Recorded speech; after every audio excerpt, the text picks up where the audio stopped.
It's not quite what I want it to be there. I want this to have that picture in the background, um, somewhat more so like so. Uh, I can do the head of the mass, really, of Tutankhamun, which is that mass, and then also the item that says that I'm live on um, YouTube now. So my name is Dr. Dennis L. Waters Sr. I've entitled what we're doing here as the 8 A's of transformation. And we're talking about today what the 8 A's are, again, in regard to what they are tied to. And the 8 A's are the beginning of really a system, an entire system. And we're just grouping a number of things together so that they will be seen as a system, is what we're really working with. And so, why a system?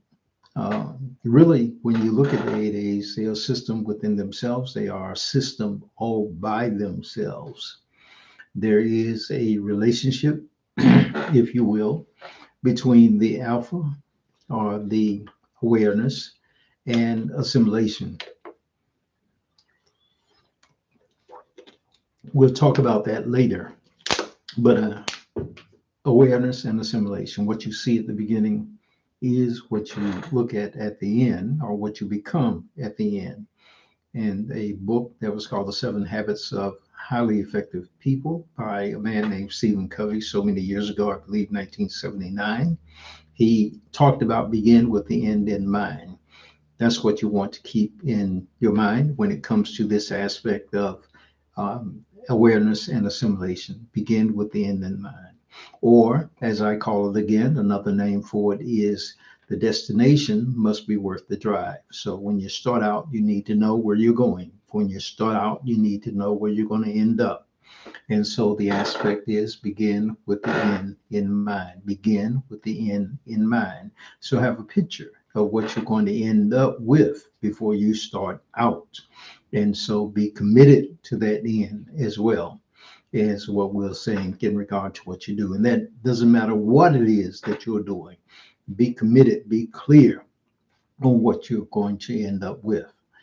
In regard to what we're talking about the 8 A's, and basically, as I have said before, the 8 A's came to me as I was studying to do a dissertation in regard to my studies in our University School of Divinity. And they came to me, as I say, and I've shared that with you as to what it is. If you have not heard it before, then we'll share it with you. I've got 200 plus videos online at YouTube and others online in other places as well.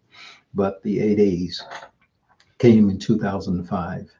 And so they were shared with me. I say shared because they had to be somewhere prior to my receiving them. They came as one entire group. And so when I look at them, I began to put together something that would be beneficial to individuals who were in a space or in a place that they did not want to remain in. And what they were doing, and this is vital to understand, what they were doing was not working for them. It's vital that you understand, is what you're doing currently working? If it's not working, if what you're doing is not bringing you the things, whether who you want to be, what you want to do, or what you want to have, is if it's not working for you at the rate and speed that you want it to work, then you need to change. I have served as a minister, and I used to have individuals who came, male and female, who were married, and they would sit before me and they would talk in regard to their spouses, and they would say things about their spouses. Now, the spouse was not there with me.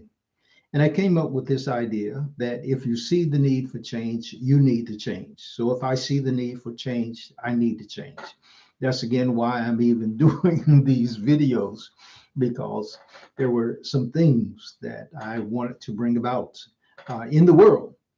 And I've entitled this particular item, um, if this whole aspect of what we're doing right now is that if you want to change the world, you remember there was this individual whose name was Michael Jackson, and he said, if you want to make a change in the world, take a look in the mirror and change that individual that you see in the mirror. That is such a powerful idea.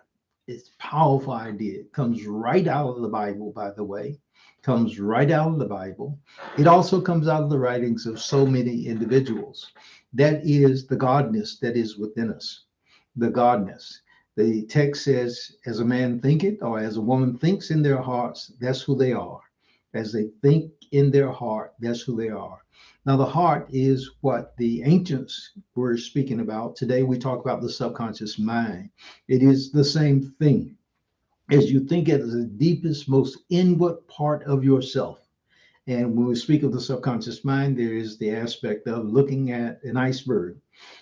There is the conscious mind that is the top part of the iceberg. They say something like somewhere between 5 and 15% of an iceberg is above the ground, and that then the other 95 to 85% of the iceberg is below.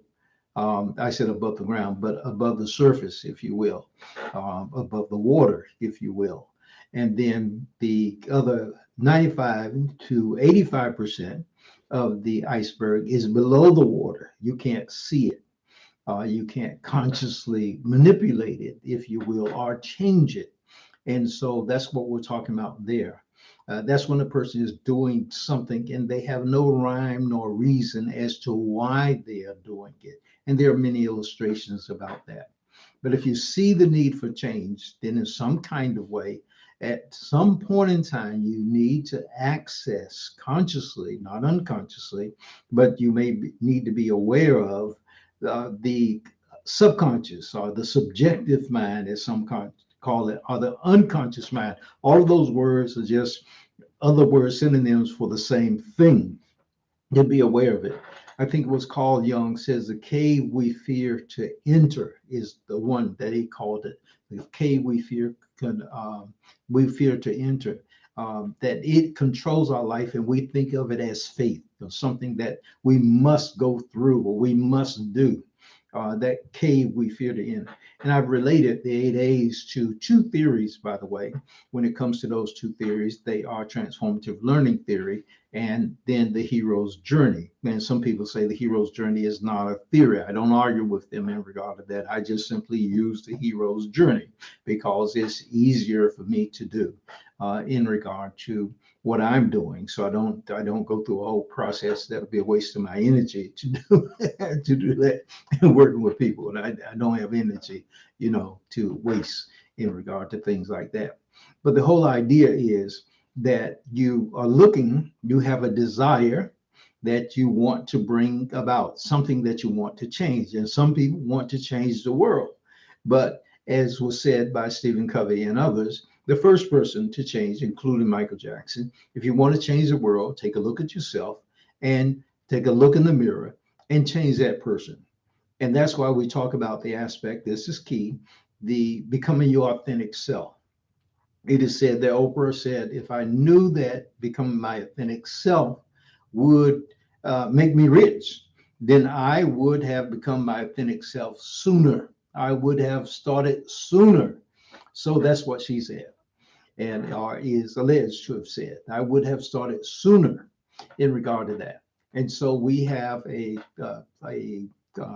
website that is directly related to a person becoming their authentic self. And it's made very easy in regard to that. The first 3 lessons of the 6 modules and the first 3 lessons of the first module is free. So that you just get a taste. All you have to do is just go there, and you don't even have to sign up for the first 3 lessons, I don't believe. but it's iwillrestore.org, and you just go there, find those lessons, and just look at them, and you can read them. And if you request, if you give us an email address, just sign up right there on the first page.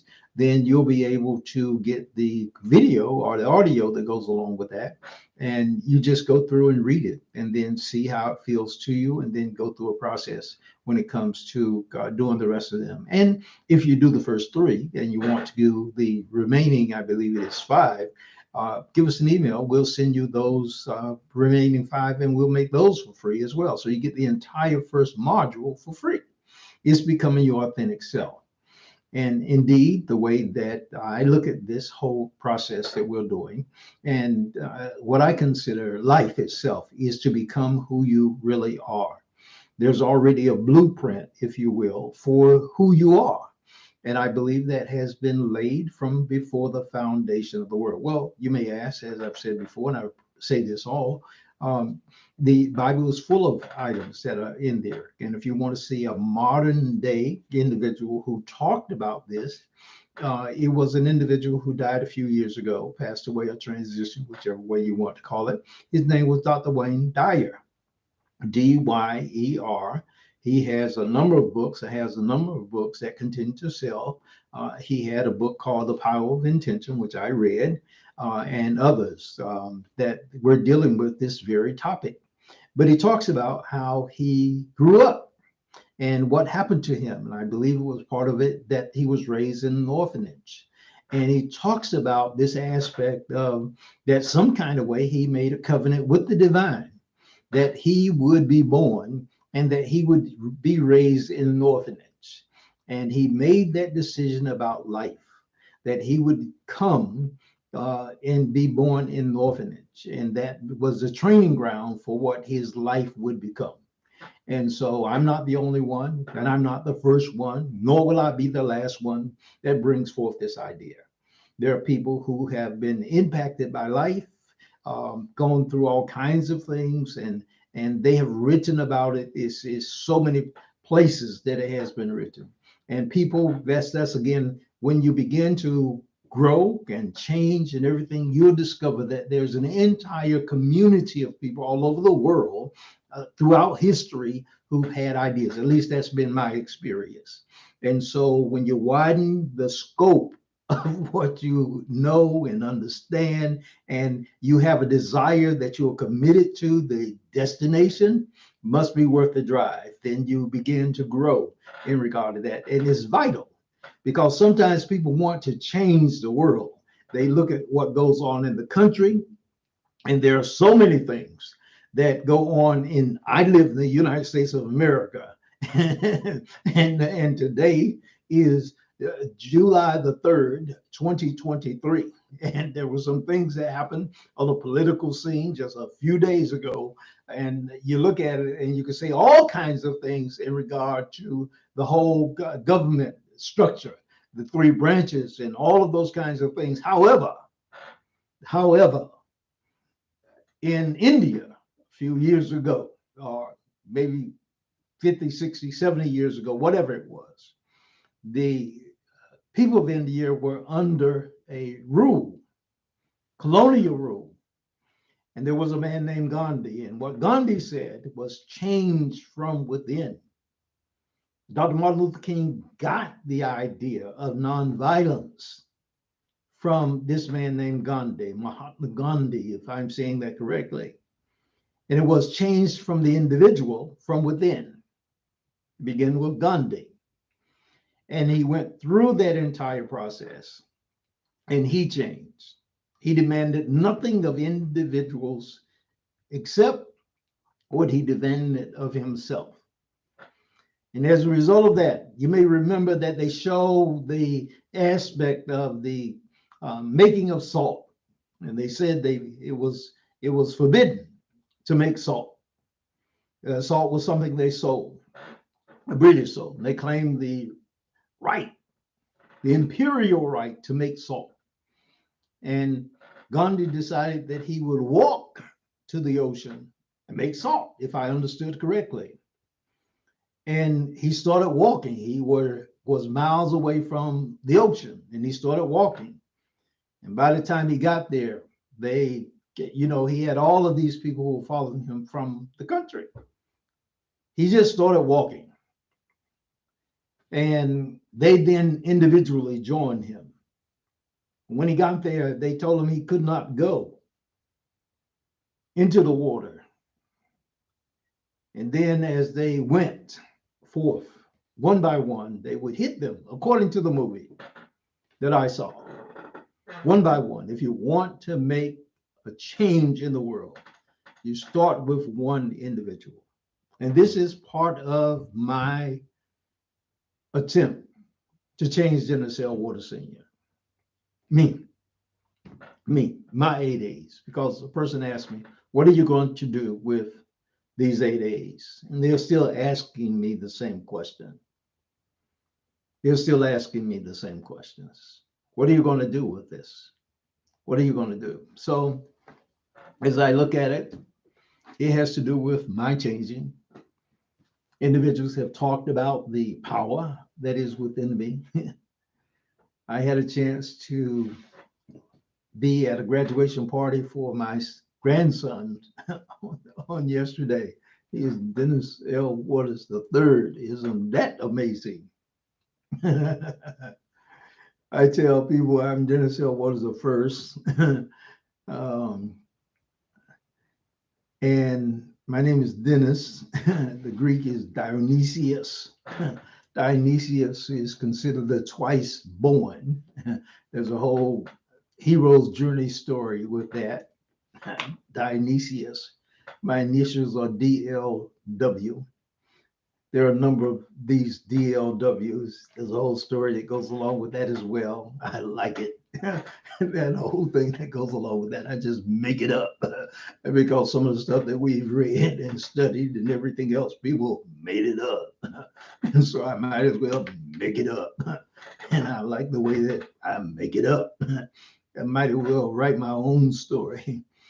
I've studied the stories of my ancestors, and I got it and studied it and studied it and studied it. And I like the way that I can make it up.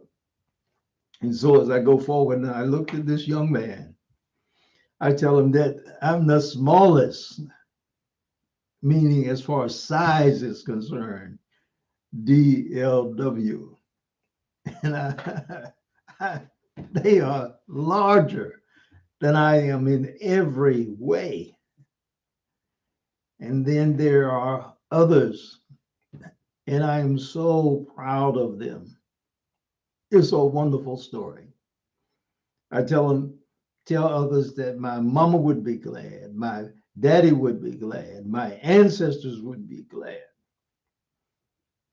When I saw them in vision, they opened the circle and welcomed me in, and I want to honor them. I want to honor them. That's my intent. I want to honor them. That's my intent. The picture behind me was pointed out to me when I went to Egypt in 2005 with my professor. It's called a Muat, if I'm saying that correctly. She stood for truth, law. When you have something and somebody says it's a principle, it's an idea, principle, concept, you seek to go by it and make sure that it works for you. It's like adding and subtracting. There are rules. 1 + 1 is 2. But it can be 1 + 1 can be 2. It can be 1,000 + 1,000 is 2,000, or 100,000 + 100,000 is 200,000. 1 million + 1 million is 2 million. And then you can put like dollar signs behind it, or pounds behind it, or whatever. But if you learn how to count, then it becomes an amazing process that you go through. And I was saying to one of the individuals I met that we taught children as young as 2 to begin to count by twos. by threes, by fours, by fives, by six, by seven, by eight, by nine, by 10, by 11, and by 12. And by the time they graduated from daycare, they were reading on the third grade level and doing math on the fifth grade level. And we encouraged their parents to get them tutors. Why is that important for you to know? Because we're living in a world of AI, artificial intelligence, machine intelligence. It's not slowing down for anybody. You got to run with the footmen in order to be able to contend with the horses. You got to run to catch up. You got to, in my estimation, rather the slavery is going to be in the future, just like it has been in the past, but it has to do with your and my ability to keep up, to write code and everything else. We must, in my estimation, and I don't mean by race, I mean by intelligence. We must. It is said that this company called CIPLA, CIPLA, I studied this. That's not their name, but those letters represent their name, was a company in India when Big Pharma was selling the drug that helped HIV individuals, that they were selling it, say, for $1,500 a month. And Big Pharma is a number of companies that are responsible for the making of medications and stuff like that. They put in a lot of money for research and everything that goes along with that. And so in a certain kind of way, they deserve to make the money that they make from the drugs. They put in the research money. Remember, if you see the need for change, you need to change. They are paying their researchers the risk that they put into it. But Big Pharma then reverse engineered. Rather than have a synthetic base for the drugs, they put in a plant base. They found that the cocktail they did worked, and it cost $400. Why did they do that? Because they had people in India, hundreds of them, perhaps thousands of them, perhaps millions of them, who were dying from HIV. Their cocktail worked. And their people were living off $2 per day in South Africa and in India and other places. And so they made it possible for people who were living off $2 a day to get that drug. And so they were innovative, and they made it possible for that thousands and millions of people to live. They did what they call bottom of the pyramid marketing, so that they became aware of it. And with hope, those individuals were able to live. Why is that important? Because they were innovative. They were innovative. They had enough knowledge, enough understanding of the chemicals and everything else that was involved to understand that it was being done one way, and then you needed to do. That's why we have the 8 A's. It's scientific. There's a way that each A relates to the other. And then we can actually put it with transformative learning. We can put it with the hero's journey and use those. And I've already looked at them. We have a awareness of awareness survey that we use that's related to the hero's journey.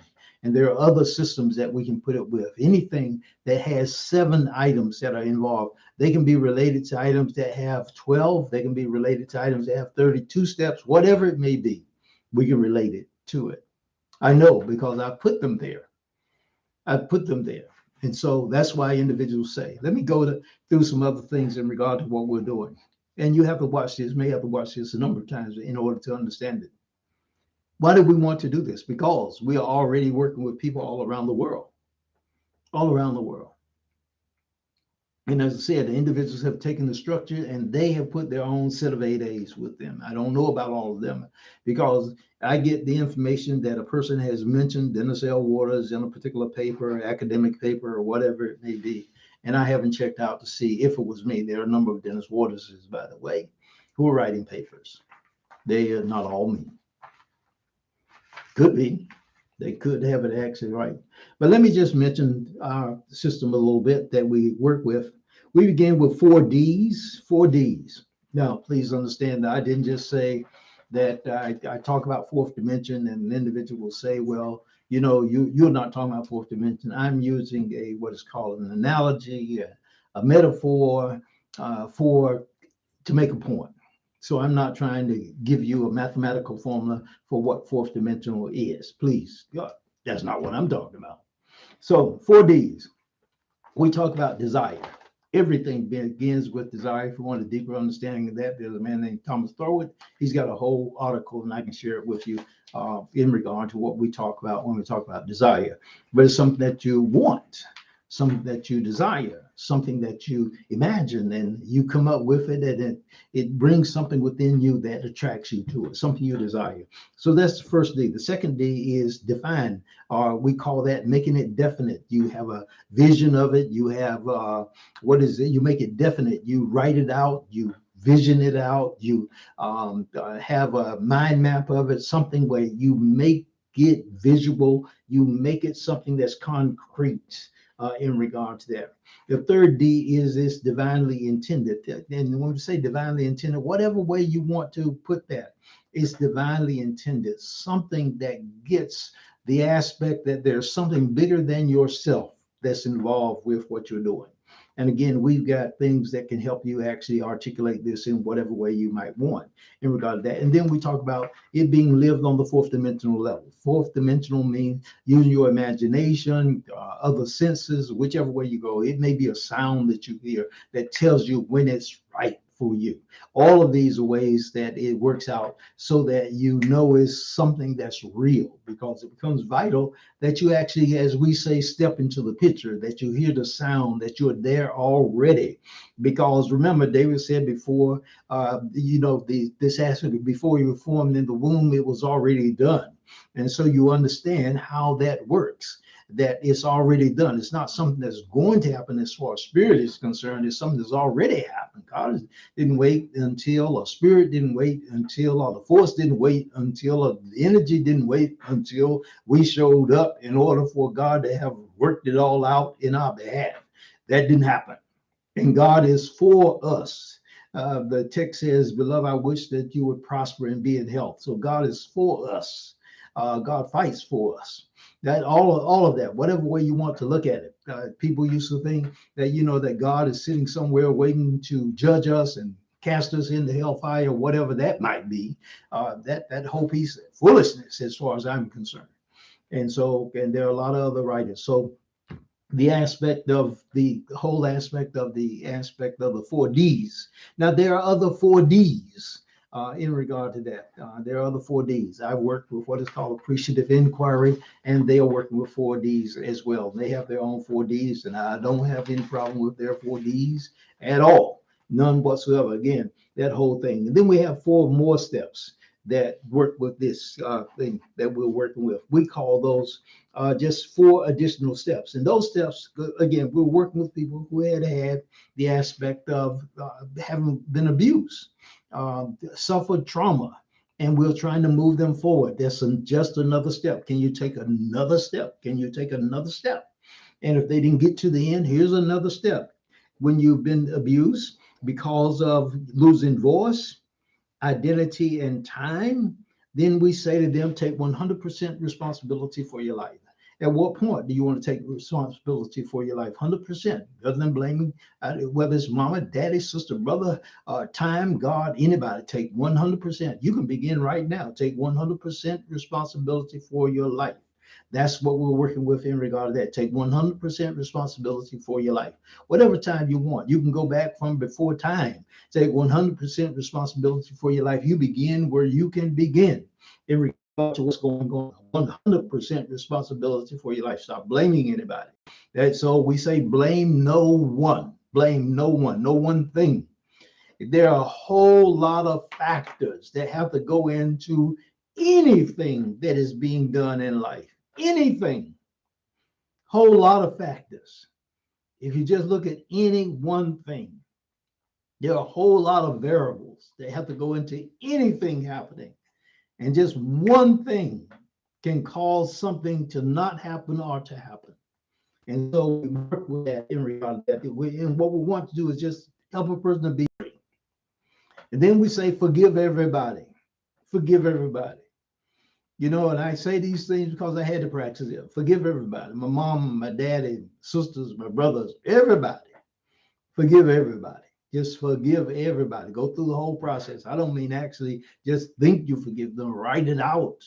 We help you do those kinds of things. And then we say, join or form a beloved community. You may not find your church, your group, whatever it may be. And when we say a beloved community, a place where you can share your story and you won't be laughed at, thought strange, or anything else in regard to that. I actually think that things like Peter Pan and all that other kind of stuff, that was all of those were like beloved community.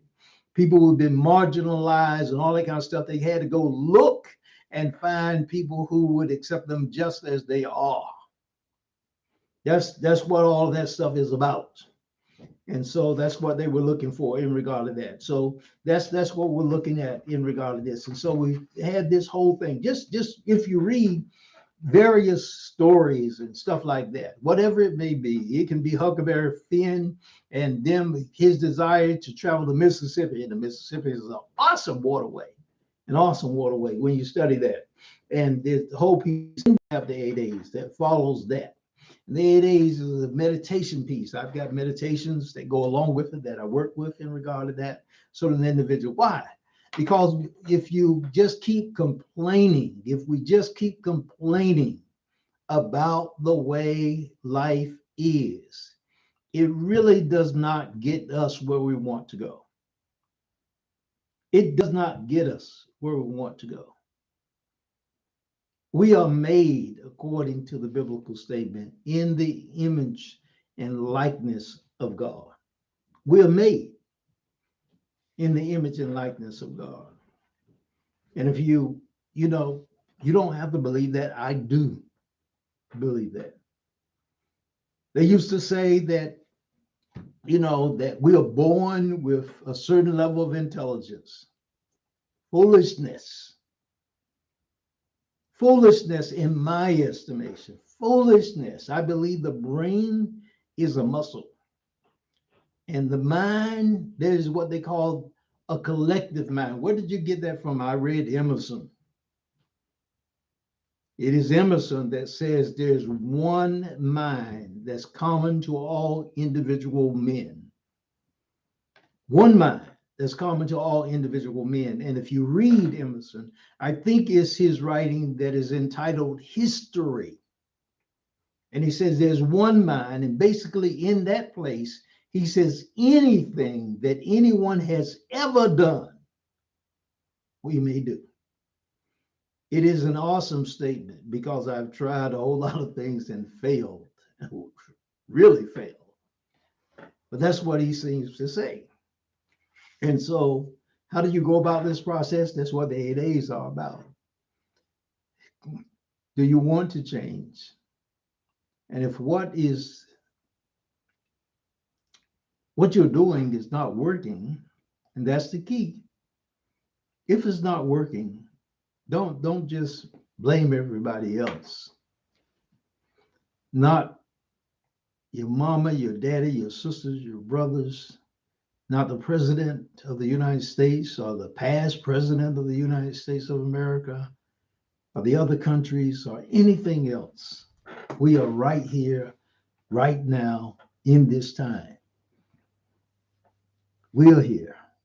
It's our time. It's your time. It's my time. And I'm doing this because someone basically challenged me and said I needed to do this. And that's what I'm seeking by the grace of God to do. I'm thankful to God. Again, I saw my children on yesterday, and I just marveled at them. I just marveled at my children and my grandchildren. I got out and played through. I'm 70 years old, and it will soon be 71 by the grace of God. And I got out and threw the football with one of my young grandsons, and he may become the tallest of my grandchildren. He may become the tallest of all of them.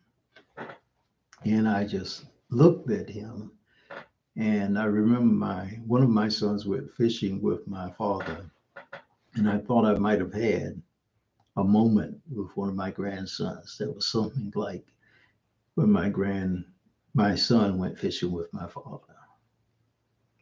I'm thankful to Spirit. So, what would you do with this video?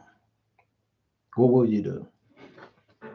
I've tried to share with you, attempted to share with you, that we have this system, we have tools, and you can write them down and begin to use them. There are 4 D's. The first D is desire. The second D is define, which means to write it out, draw it out, do a vision board. The third D is divinely intended, something bigger than you calls for you to bring this forth. And then the fourth D is it is live on the fourth dimensional, imaginational, the whole aspect of the spiritual realm, whatever you want to call that. Then we talked about 4 steps. Those 4 steps were that the aspect of having 100% responsibility for your life at whatever point you want to do that, from here going forward or going backwards, whichever way you want to do that, whatever makes you feel good about it. And then blame no one, feel no shame, join or form beloved community. Awareness to assimilation are the 8 A's in regard to that. We talk about the aspect there of this entire thing, of that awareness and assimilation are related. They are the steps that you use. You can use those to move through the process of this aspect of achieving your goal from that point, or you can use it to just come forth from wherever you are right now. We see these whole things about people talking about the money that can be gotten for abuse that has occurred in various churches in the past, whatever number of years. Those individuals may get all kinds of things, but the healing that those individuals need, here's a method by which it can be achieved. And it's not that it's going to remove what is taking place. That's not the intent. I'm just simply saying that it's possible so that the experience is less of a hindrance to the bringing forth of a life that you can put before you and say, I want to achieve it. I'm not minimizing what happened or has happened to anybody. I'm just saying there's more than what you have experienced up to this point. So much more for you and for me. And God has left us here to bring about the more.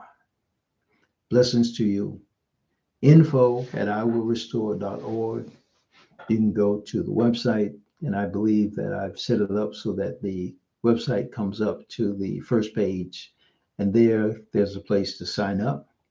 The first 3 lessons of the first module are free. And if you complete those first 3, I can make it even possible for you, per your signing up, to get the last part of that first module free as well. Gladly do that. But there's so much more as you become your authentic self and go through this entire process. So blessings to you. This is Dr. Dennis L. Waters Sr. Love you. Love the world because I love God. Blessings. Take care. Bye-bye.